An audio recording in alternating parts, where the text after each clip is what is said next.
Good morning, I'm Dave Christie with your LaRouche Organization Daily Update for Friday, December 5th.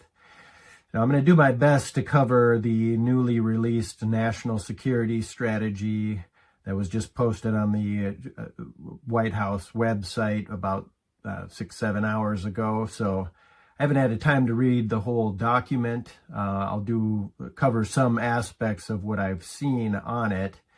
I will encourage you to stay tuned to this site as well as the EIR.news site, the home of the Daily Alert, which you should all be subscribed to.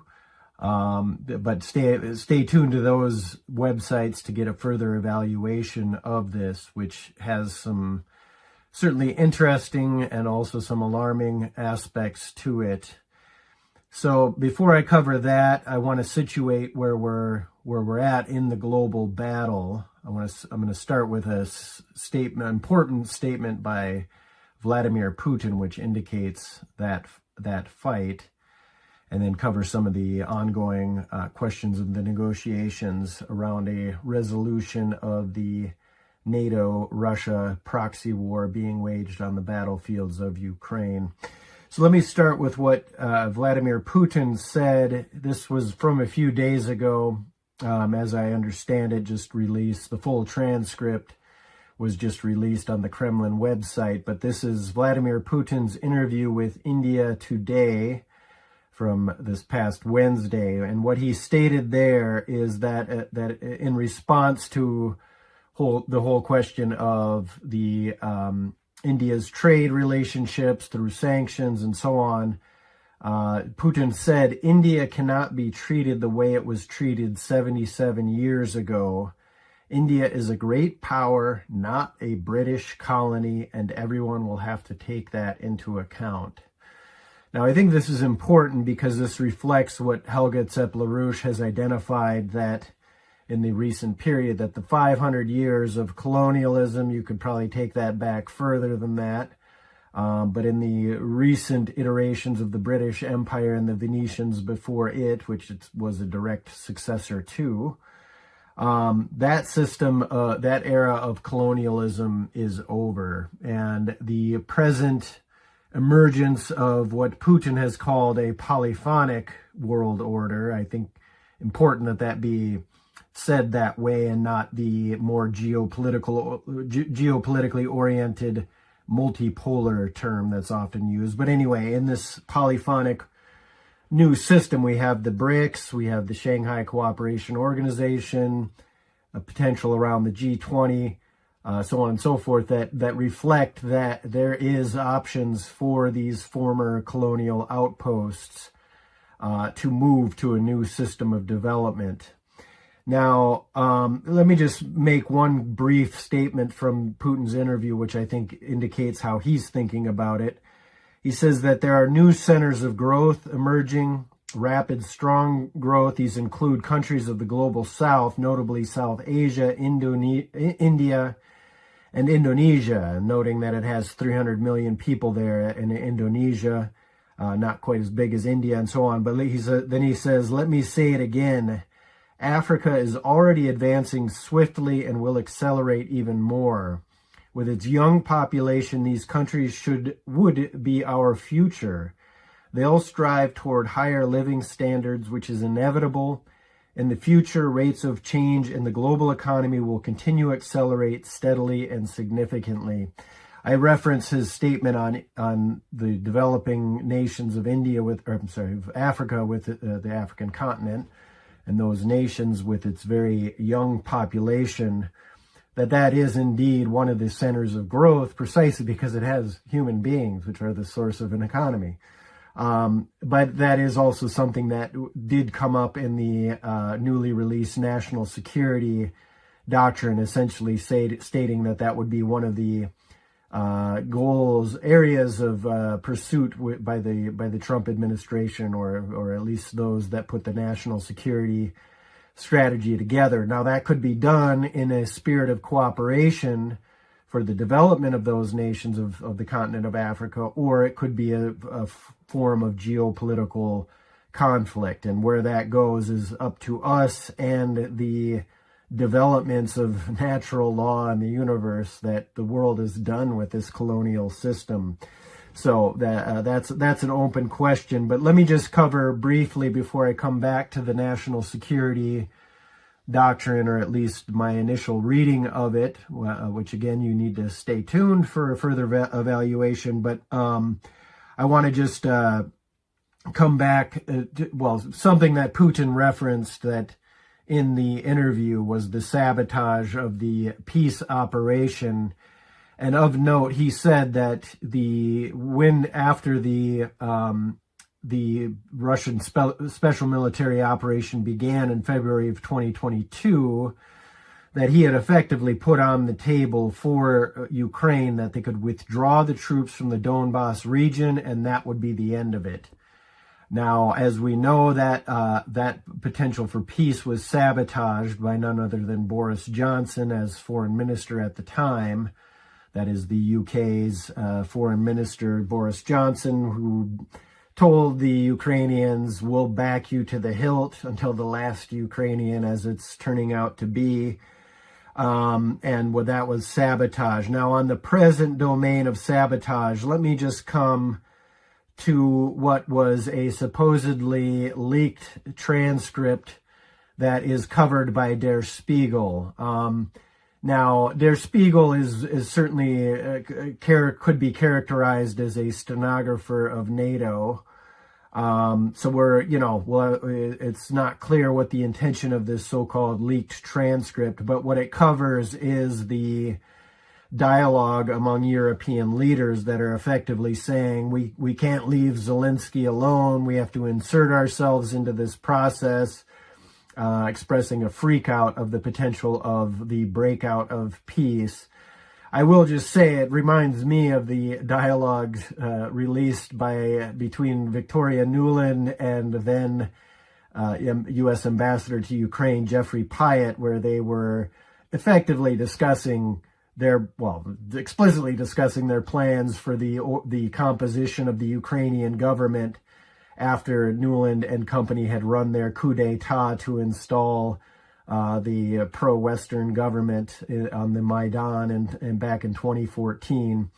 So it reminds me of that. There was and just as there was no outrage against the Nuland, diktat for the Ukrainian composition of the Ukrainian government, we're not seeing that now. Or what we're seeing from the Wall Street Journal, as I'll cover in a moment, is effectively we can't possibly let Ukraine make any decisions on their own. The NATO land has to make the decisions, in line with British geopolitics. But so what the transcript says, according to Der Spiegel, is they quote Macron as saying, there is a possibility that the U.S. will betray Ukraine on the issue of territory without clarity on security guarantees.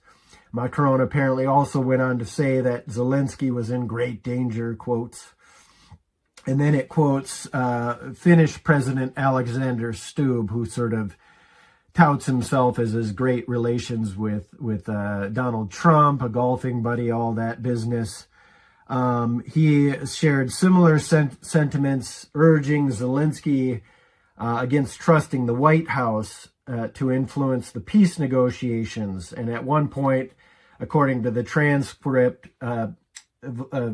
Alexander Stubb is quoted as saying, we mustn't leave Ukraine and Volodymyr alone with these guys. So, and apparently Ruta then chimed in, backing up Stubb's statement, saying that I agree with Alexander. We must protect Volodymyr. So now, as I mentioned, the Wall Street Journal has chimed in with their sources, the Urinal's diplomatic sources, which says that that the European leaders insisted on the primacy. Well, the source quotes the composition of the makeup which occurred between Zelensky's and European leaders, that is Macron, Merz, and Ursula von der Leyen, the whatever you want to call her, the dictatress of the European Commission. Anyway, but as the Wall Street Journal notes, the European leaders insisted on the primacy of the U.S. role in security guarantees offered to Ukraine. So these, calls for NATO Article 5 type backstops for this.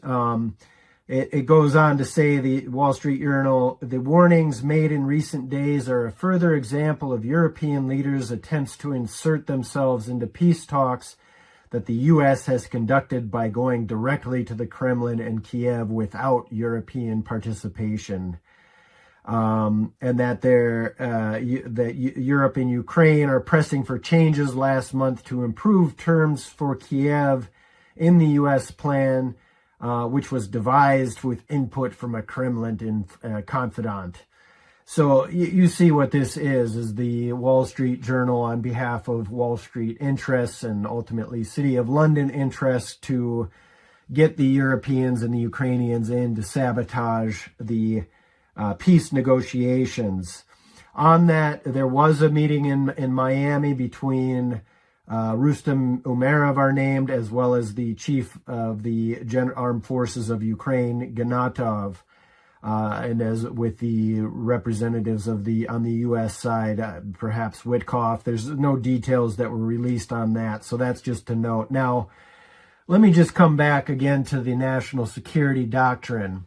Were I to characterize it on my initial just brief scan of the document and some of the other characterizations I've seen in media outlets, it definitely has an orientation of U.S. restoring relations with Russia, effectively telling the Europeans deal with your own security, and a general withdrawal of engagement on the European continent.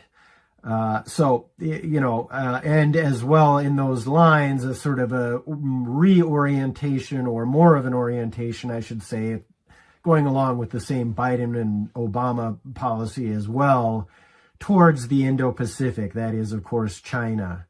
So, is this the Kissingerian attempt to, ally with Russia and build up an alliance against China?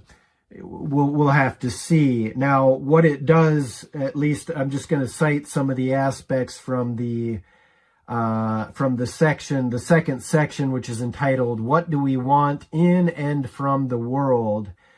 And it generally has a reorientation towards the Western Hemisphere. It says, "We will assert and enforce a Trump corollary," quote, "to the Monroe Doctrine." Now, that's of note because we have made some attempt to clarify that the original Monroe Doctrine was written by John Quincy Adams, and it was adamantly opposed to foreign interventions abroad, and that we would also prevent the British and other imperial forces, France and so on, in interventions into the southern hemisphere. That was the attempt by John Quincy Adams, we shall not go abroad in search of monsters to destroy and defend those that are the monsters attempting to destroy sovereignty in the South American nations. Anyway, this Trump corollary says that, it takes up all the aspects of mass migration, transnational criminal organization, narco-terrorists, cartels, so on and so forth. If the Trump corollary is blowing up boats in the middle of the Caribbean, that's not a very hopeful sign. Anyway, we'll see where some of this goes in terms of action. But again, it says we want to halt and reverse the ongoing damage that foreign actors inflict on the American economy while keeping the Indo-Pacific free and open, preserving freedom of navigation in all crucial sea lanes, maintaining secure and reliable supply chains and access to critical materials. Obviously, this is a reference to China. Again, we shall see where some of this goes, but then it goes on to say that we support our allies in preserving freedom and security of Europe while restoring Europe's civilizational self-confidence and Western identity. This is the part where, as it has been generally characterized, that Europe should take responsibility for their own continent, we're out.